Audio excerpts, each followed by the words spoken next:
ये लड़की फितना है, फितना। जितनी जल्दी हो सके ना इसे घर से निकालें। आने के बाद आपके पास मातम के अलावा कुछ नहीं बचेगा। कौन दुश्मन है? शॉप से निकालकर बाहर फेंक दीजिएगा मुझे, लेकिन एक बात याद रखिएगा,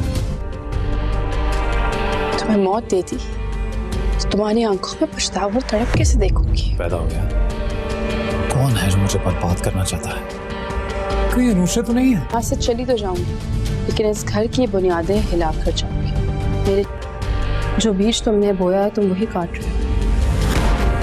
मौत नहीं दूंगी तुम्हें सिकंदर, मेरा वादा है तुमसे।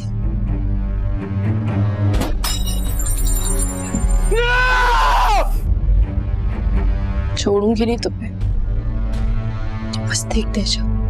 अलीज़े चालों पे चाल चलती जा रही है, लेकिन हमज़ा की माँ सिर्फ बात करते ही रह गई है। वो सिर्फ यही कहती रह गई कि अलीज़े मैं तुम्हें यहाँ पे बिल्कुल भी नहीं रहने दूँगी, लेकिन अब तक कुछ भी नहीं कर सकी।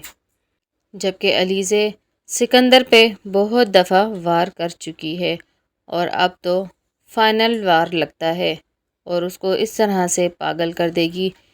उसकी बीवी और माँ भी इस बात को समझने से इनकार करेंगे कि आखिर चल क्या रहा है। अलीज़े अपनी सास से कहेगी कि मैं तो यहाँ से चली जाऊँगी, लेकिन इस घर की दीवारें इस तरह से हिला दूँगी कि ज़िंदगी सारी याद रखोगे। और दूसरी तरफ सिकंदर को भी सिर्फ शक ही हो रहा है, कोई भी सबूत अलीज़े के ख़िलाफ़ नहीं मिल रहा कि वो अलीज़े की तरफ वार कर सके। फ़िलहाल तो सिकंदर अलीज़े की चालों से अपने आप को बचाने की पूरी कोशिश कर रहा है, लेकिन हर चाल में नाकाम हो जाता है और उसे बहुत गंदे तरीके से भुगतनी पड़ती है। अलीज़े मासूम बनकर हमज़ा का भी भरोसा जीत लेगी और हमज़ा को अपनी तरफ कर देगी, ताकि कोई भी अगर कुछ बात करे तो उस पर कोई भी यकीन ना करे। उसने अपने शौहर और अपने ससुर को भी अपनी साइड कर दिया है।